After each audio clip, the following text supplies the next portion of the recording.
अरुण धृति की आंखों में देखते हुए कह रहा था, बताओ फायदा उठाना किसे कहते हैं? उसकी आवाज बहुत ही फ्लर्टी थी, जिससे धृति के बदन में एक सनसनी सी तैर गई और वो कांपने लगी। तभी अचानक से एक जोरदार आवाज के साथ लिफ्ट रुक गई और लाइट बंद हो गई। वो झटका इतनी जोर का था कि धृति सीधे अरुण के सीने से लग गई। घबराहट के मारे उसे रोना आ गया। उसे ऐसे अपने गले लगते देख अरुण शॉक्ड था, पर जब उसने धृति को यूं छोटे बच्चे के जैसे रोते हुए देखा तो वो खुद को मुस्कुराने से रोक नहीं पाया और उसके चेहरे पर एक प्यारी सी स्माइल आ गई। लंबी चौड़ी मजबूत कदकाठी के अरुण के सामने धृति किसी छोटी सी कांच की गुड़िया के जैसी ही लग रही थी। अरुण ने उसे एक छोटे से बच्चे के जैसे ही संभाला और अपनी पॉकेट से एक लाइटर निकालकर उसे जला दिया।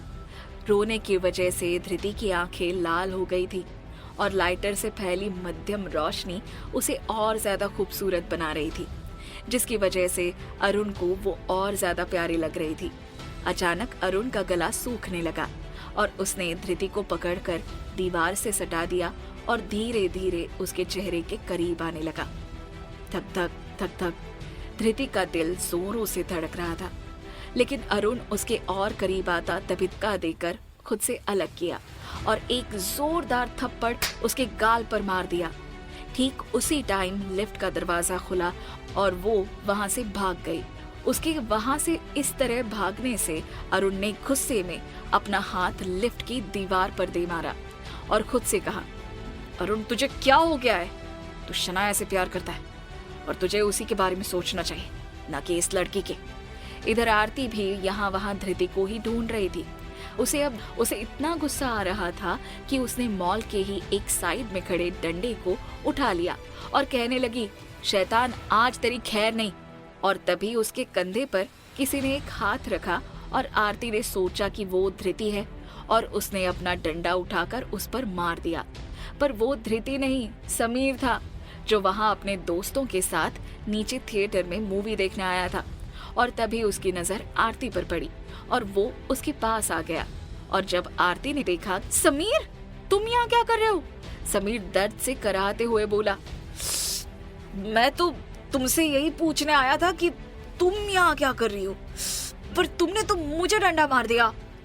समीर ने अपने सूजे हुए हाथ को दिखाते हुए कहा तो आरती ने झट से उसका हाथ पकड़ा और कहने लगी, सॉरी मैंने जानबूझकर नहीं किया। ये कहते वक्त उसे याद आया कि वो और समीर एक दूसरे के बहुत करीब हैं, तो ये सोचते पीछे जाने लगी, पर उसने ये ध्यान नहीं दिया कि पीछे सीढ़ियां हैं और वो सीढ़ियों से टकराकर गिरने ही वाली थी कि तभी समीर ने उसकी कलाई को पकड़कर उसे अपनी तरफ खींचा और आरती सीधे आकर उसकी बाहों में गिरी और उसके गुलाब की पंखुड़ियों जैसे मुलायम होंठ समीर के हाथ में लगी चोट पर आकर उसे चूम लिए। ये नजारा सच में बहुत शर्मिंदगी वाला था। आज आरती के साथ साथ समीर का भी चेहरा लाल हो गया। किसी लड़की ने उसे पहली बार किस किया था। उसके दिल में आरती के लिए एक अजीब एहसास होने लगा था। उसका दिल जोर जोर से धड़क रहा था और तभी उन दोनों के कानों में एक जोरदार सीटी की आवाज पड़ी और समीर और आरती एक दूसरे से अलग हो गए और उस ओर देखा तो धृति मॉल की उस पार बालकनी की रेलिंग पर बैठकर चिप्स खा रही थी। उसे ऐसे बालकनी की रेलिंग पर बैठा देख समीर और आरती दोनों घबरा गए। भाग कर आए तो उनको अपनी तरफ यूं आता देख धृति झट से खड़ी हो गई और अपने चिप्स के पैकेट को छिपाते हुए बोली, अरे अरे रुको, मैं अपने चिप्स तुम दोनों को नहीं दूंगी। उसकी बात सुनकर आरती ने अपना सिर पीट लिया। तू थी कहाँ अब तक, और ये न्यू ड्रेस तुम्हारे पास कैसे आई? उसकी बात सुनकर धृति ने मुस्कुराते हुए कहा, वो थोड़ी पुरानी हो गई थी इसलिए मैंने ये पहन ली। धृति ने कहा तो आरती मुंह बनाकर बोली, मुस्कुराते हुए कहा, जी बिल्कुल। ये कहकर वो लोग बिल काउंटर के पास चले गए। रेड कलर का गाउन दिखाते हुए बोली, मुझे ये चाहिए। बिल काउंटर पर आकर जैसे ही आरती उस स्टाफ को पैसे देने वाली थी तभी धृति ने उसे रोक लिया और खुद पैसे दे दिए। तो पीछे से समीर ने कहा, धृति बिल मैं पे कर देता हूँ। उसकी इस बात को सुनकर धृति कुछ सोचते हुए बोली, सच में तुम बिल पेमेंट करोगे ना? समीर तुरंत बोला, हाँ क्यों नहीं। उसकी बात सुने बिना धृति ने उसका हाथ पकड़ा और आरती को बाहर निकलकर खड़ी रहने का बोलकर समीर को खींचते हुए ले गई और उसे एक दुकान के पास लाकर खड़ा कर दिया और उसमें से एक रेड कलर का गाउन निकालकर उसे दिखाते हुए बोली, समीर मुझे ये गाउन पसंद है, मुझे ये चाहिए। समीर ने एक नजर उस गाउन पर डाली तो वो एक रेड कलर का लॉन्ग गाउन था जिसका मार्केट प्राइस 10,000 रुपए था। वो मुस्कुराया और वो गाउन खरीद लिया और वो दोनों बाहर आ गए और तभी धृति ने उस गाउन को समीर को पकड़ाते हुए कहा, समीर इसे पास रखो, मैं इसे बाद में लूंगी। शॉपिंग करके दोनों बाहर आ गए जहां आरती उनका कब से इंतजार कर रही थी। वो तीनों समीर की गाड़ी में बैठे और समीर ने उन्हें उनके मोहल्ले में ड्रॉप कर दिया। वहीं दूसरी तरफ अपने स्टडी रूम में बैठकर अरुण आज के थप्पड़ के बारे में ही सोच रहा था।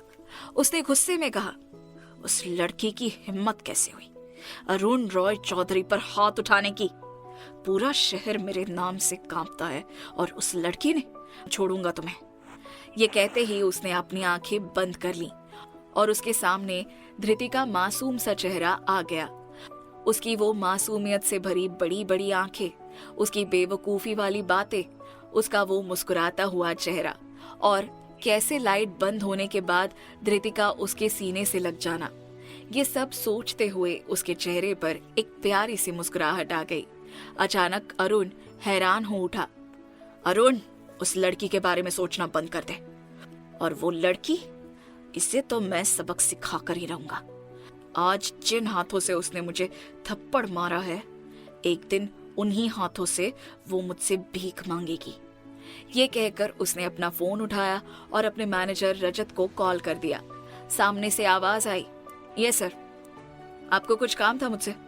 अरुण बोला, रजत, मॉल वाली लड़की की सारी इन्फॉर्मेशन मुझे चाहिए। वो कहाँ रहती है, उसका नाम क्या है, उसके फैमिली बैकग्राउंड के बारे में मुझे सब कुछ जानना है। 2 दिन का टाइम है तुम्हारे पास। अरुण ने गुस्से में कहकर